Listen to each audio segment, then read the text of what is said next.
Oh, flushed. That is like a hot knife through butter. Like the golf balls of marshmallow, getting squeezed, compressed off the club face and rocketing out there. That's the feeling of compression, and that is what I'm gonna help you find. Let's go. Iron compression. It's built off being able to do two things really, really well. I plan to help you achieve those two things, and we're gonna have 3 drills to help you achieve those two things. What are those two things?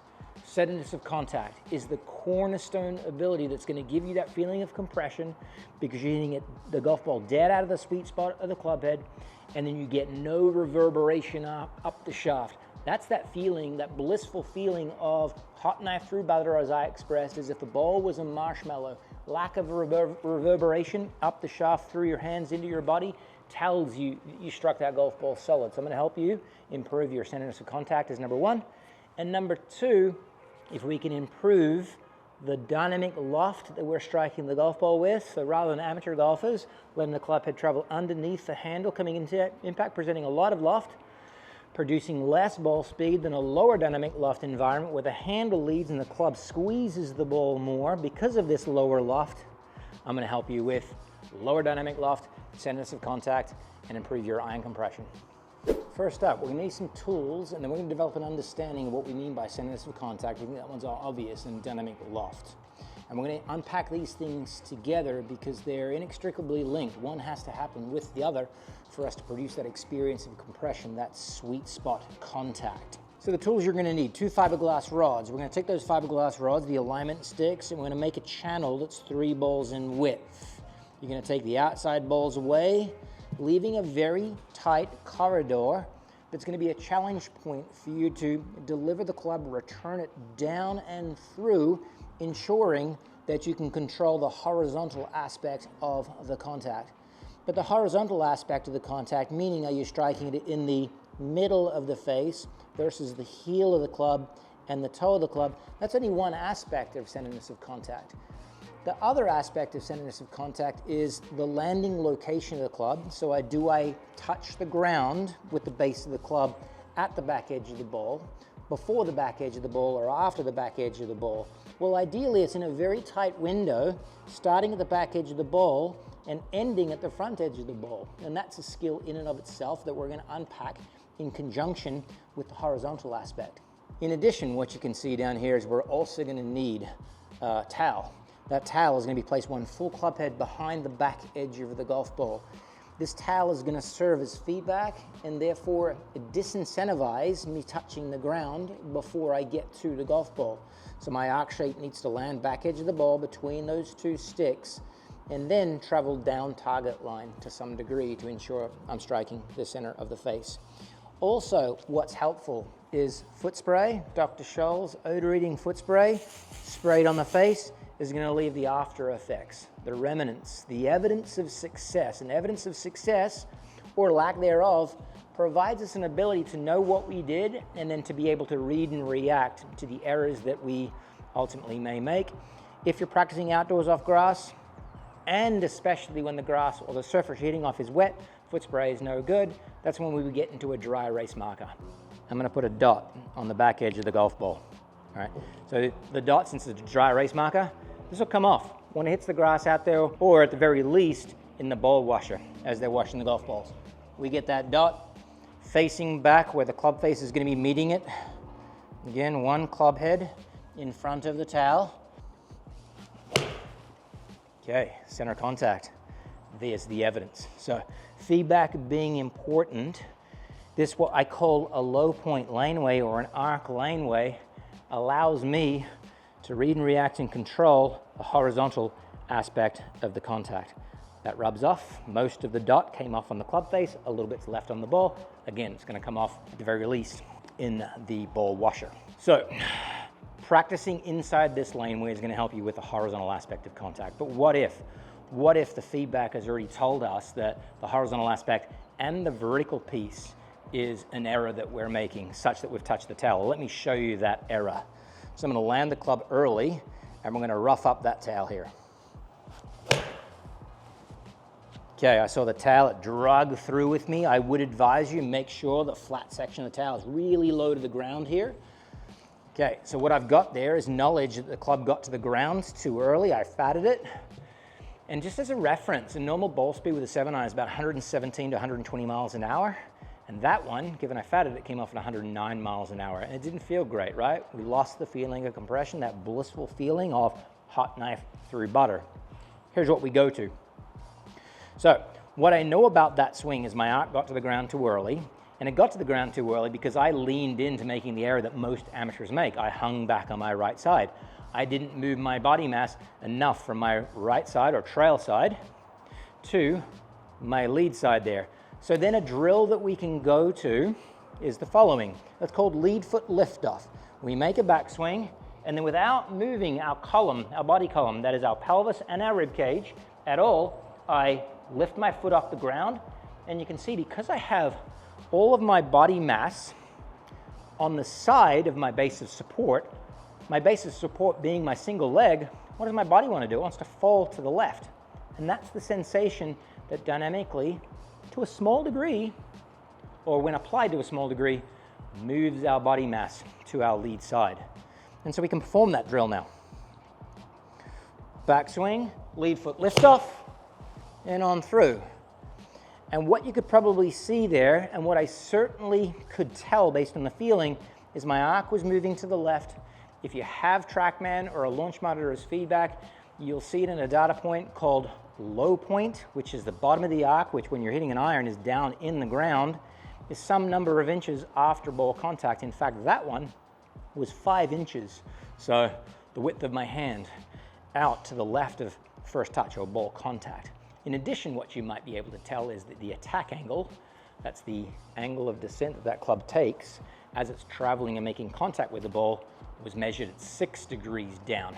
Now, it's a fairly sizable downward angle of attack, but I play with enough club head speed to cause that to be okay, right? So the evidence there is you can have some feedback with a launch monitor that tells you whether you're successful in landing your arc or moving your arc more to your lead side. So that's lead foot liftoff as a drill that can help you move your dynamic arc to your lead side.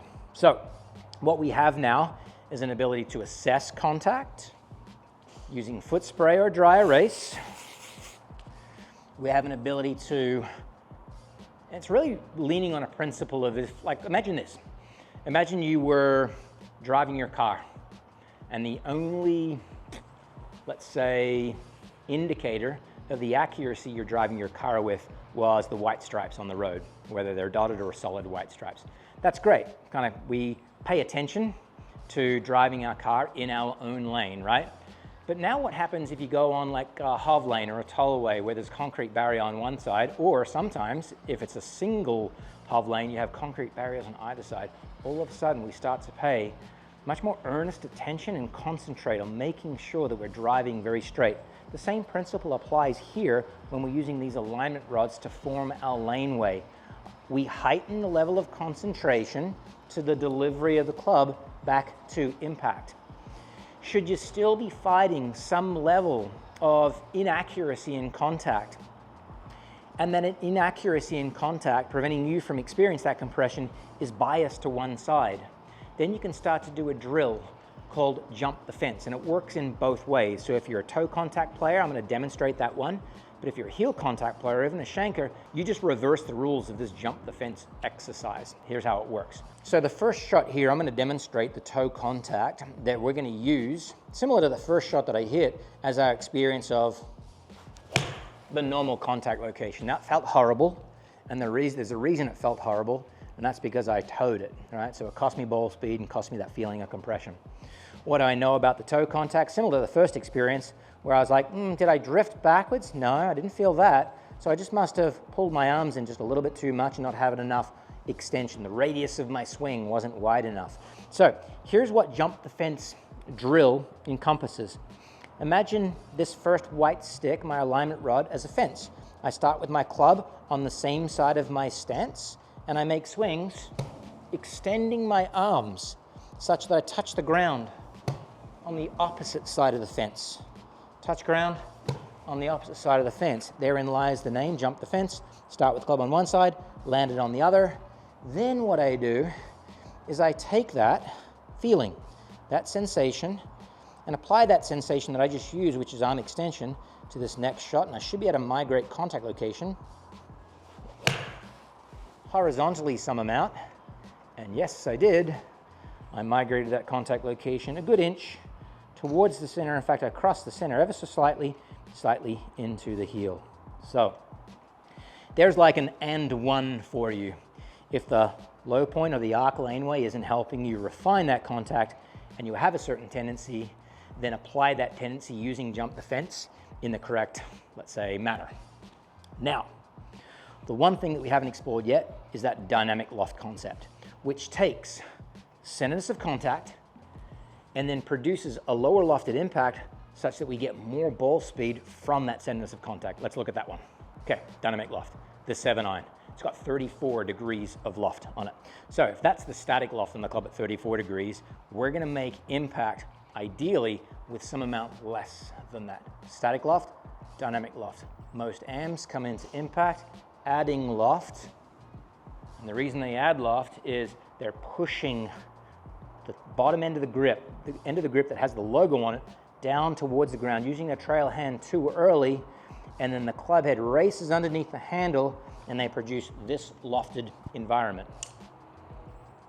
This face stick is a really good indicator of that. Here we go, I'm gonna push on the bottom side of the handle, and voila. I've got less handle travel to the target, so my hands are on my trail side, the club head's passed underneath, and I've got high dynamic loft. What we want is we want the opposite of that. We want the handle to travel, travel, travel.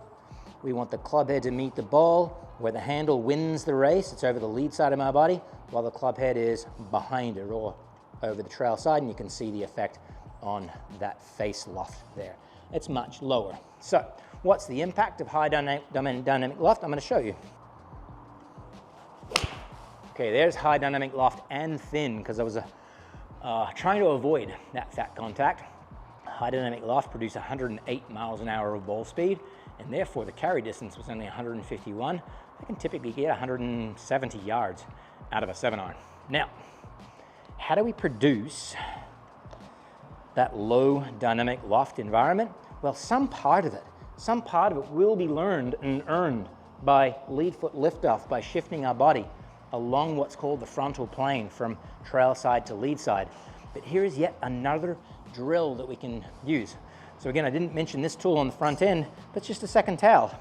And so rather than the first towel being underneath the alignment rods, this one is going to be sitting up in front and on top of the alignment rods. Now, what's this distance? It's about 2 club heads out in front of the golf ball. So we've got one towel, 1 club head behind, and then this front towel sitting up on top of my alignment rods, 1, 2 club heads out in front.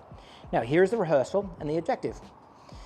If I'm creating a low dynamic loft environment or impact, then in all likelihood, the handle's leading so much and the club head's going to stay low to the ground for a long period of time that it's going to miss this towel and collect this towel on the way through. So that becomes the objective. I want to go through my rehearsal. I want to shift with a feeling of lead foot liftoff, and then I want to stretch my handle long and low down target line to collect the blue towel. If done correctly, and I'm hopeful TrackMan still tracks the golf ball enough, then I should have a much lower dynamic loft situation. Let's check these out now. Launching it lower, indeed I did. So the prior shot's up here at 27 degrees. That one's over here at 19 degrees.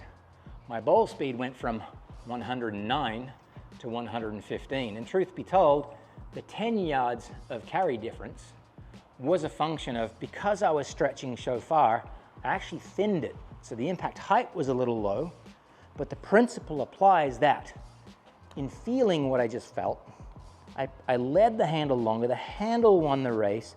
I just didn't quite get the arc height low enough to the ground to strike it super solid. So let's give it another shot here. So we got 1 club. I'm going to imagine that towel is still forward of my golf ball. I'm going to try and stretch my handle left of my left foot and flush. There's that blissful contact, that hot knife through butter, and I've got 122 miles an hour ball speed, I've got 22 degrees of dynamic loft, and I've got 176 yards of carry.